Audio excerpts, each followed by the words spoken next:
என்னடா இங்க இருக்கிற? வேற என்னடா பண்ண சொல்ற? நேத்து ராத்திரி வீட்டை விட்டு வெளியில வந்தனா கிழவன் கேட்டு பூட்டிட்டான். கேட்டுதானே போட்டா? நீயே ஓகே சொல்ற? அவன் என்ன கேட்டு பூட்டலடா, என்ன கேட்காமலே கேட் எழுதி பூட்டிட்டான். அஜிஜோ, அப்ப ராத்திரி ஃபுல்லா எங்க இருந்த? வாங்க கூட சேர்ந்துட்டான்ல, வேற வழி குட்டி சேவருதான். அப்படியா? ரொம்ப கஷ்டமா இருந்திருக்கு. ரொம்ப கஷ்டமா இருக்கு. போக போக பழகிடும். ஏய், பொறுப்பு இல்லாம பேசுறிய. 2 பேர்ல யாராவது ஒருத்தர் வீட்டுல இருந்தாலும் அத்தையை சமாளிக்கலாம். 2 பேருமே வெளில வந்துடும். இப்ப என்ன பண்றது? என்ன பண்றது? என்ன கேட்டா உன்னை யாரும் வெளியே வர சொன்னது? என்னடா இப்படி பேசுற?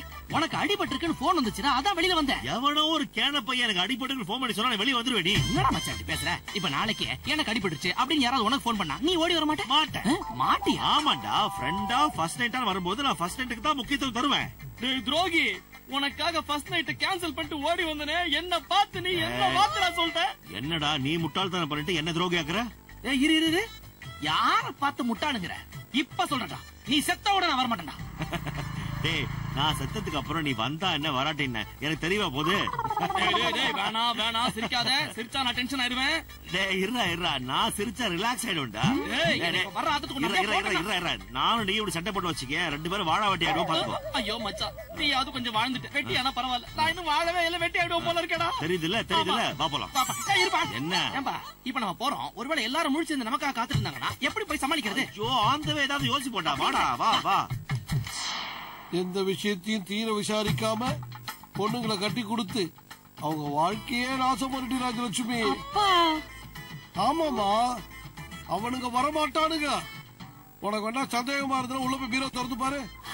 அதுல காசு பணம் நகை நட்டு எதுவுமே இருக்காதுமா. ஐயோ,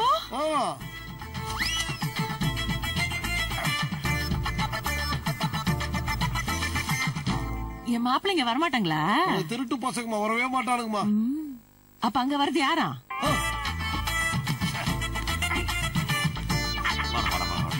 பத்திரம் குதி பாத்து யாரா பண்றாங்க? மாப்பிள்ள எங்க போயிட்டு வரீங்க? நாங்க மார்னிங் வாக்கிங் போயிட்டு அப்படியே வீட்டுக்கு தேவையான கீரை, பேப்பர், பால் எல்லாம் வாங்கிட்டு வரோம். பாத்தியா ராஜலட்சுமி, மாப்பிள்ளைங்க 2 பேரும் காத்தால வாக்கிங் போயிட்டு பொறுப்பா வீட்டுக்கு தேவையான பால், பேப்பர், கீரை எல்லாம் வாங்கிட்டு வந்திருக்காங்க. இவரோட நகையை திருட்டாங்க, பணம் திருட்டாங்கன்னு பழி சுமத்துறாங்க.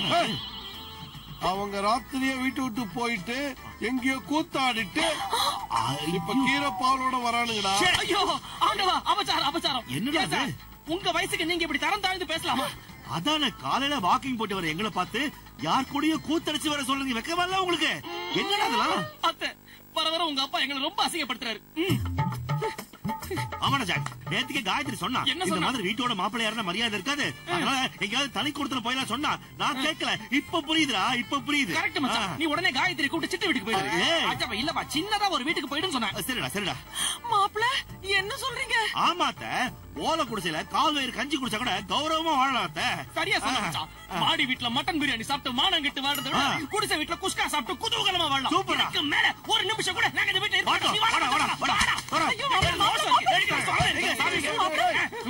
பூட்டு இருக்குடா. அது சாவி இருக்குடா. சாவி ஏதுடா உனக்கு? சாவி வந்து வீட்டுக்குள்ள இருந்துச்சு. ஆமா, நீங்க பாட்டு கேட்டு திறந்து விட்டு போயிட்டீங்க. விட்டு வைக்க பொறுப்பு இல்லாம அந்த நேரத்தில் திருட வந்து அத்தையடா பண்ணினா யாரும் சொல்றது. அதனாலதான் நாங்க பொறுப்பா சாவி எடுத்து கூட்டிட்டு போனோம், தெரியுமா? பாத்தியா ராஜலட்சுமி, பொறுப்பு இல்லாம தூங்கி கேட்ட வெட்டு வழியா திறந்துட்டு போயிருக்காரு. நல்ல வேலை மாப்பிள்ளைங்க பூட்டிட்டு போயிருக்காங்க. இவனா மாப்பிள்ளைங்களை பத்தி இல்லாத முன்னாடி சொல்றாரு. நான் தப்பா பேசலடா, இவனுங்க தான் போய் பேசுறானு. ராஜலட்சுமி இப்போ சொல்றமா, இவனுக்கு 2 பேர் ஃப்ராடு, நம்பாதமா. இதெல்லாம் நேத்து ராத்திரி கதவு பூட்டி நான் தான் சாவியை தலையை சுத்தி வெளியில எரிஞ்சேன். அது அப்படி இவங்க கைக்கு போச்சு. தலையை சுத்தி வெளியே எரிஞ்சியா? வீட்டுக்கு வெளியே சாவி தூக்கி எரிஞ்சா? இப்பதானே சொல்லி தலையை சுத்தி வெளியே எரிஞ்சேன்னு கனவு கண்டுட்டா. அப்படியே ஒரு வாட்ச்மேனா இருக்கும்போது தூங்குவான், தூக்கத்துல கனவு காணுவாரா, கனவுல சாவியை தலையை சுத்தி வெளியே போடுவாரா, மாப்பிள்ளைங்களை பத்தி குத்தம் சொல்லுவாங்க.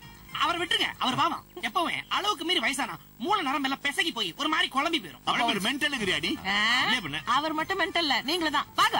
என்ன மென்டல்? தெரியவா உங்களுக்கு உங்களை பத்தி? வாடா. ஐயோ, அதெல்லாம் போட்டோம். ஏண்டா நான் தலையை சுத்தி தூக்கி போட்ட சாவி உங்களுக்கு எப்படி கிடைச்சது? நைனா, நீ இப்பதான் கிரிமினல், நாங்க எப்பவுமே கிரிமினலுங்க. நாங்க இந்த வீட்டுக்குள்ள வரும்போது கேட்டு சாவி, வீட்டு சாவி, லாக்கருடைய பூட்டு சாவி எல்லாத்தையுமே டூப்ளிகேட் பண்ண வச்சுக்கோங்க. உண்ட வீட்டுக்கு 2 போட்டீங்களா பாவீங்களா? அட போவீங்களா? ராஜரத்னம் என்ன இந்த சாவி எல்லாம் டூப்ளிகேட் பண்ணீங்கல்ல, அந்த ஒரு டூப்ளிகேட் சாவி எனக்கு கிடைக்குமா? டூப்ளிகேட் எதுக்கு? அத்தை கிட்ட கேட்டு ஒரிஜினலே வாங்கி தரேன். அத்தை, ஏண்டா, உங்க அப்பா ஏண்டா, ஏண்டா, போ, அந்த போ. பயம் இருக்கு. கிழமை மாட்டுவாள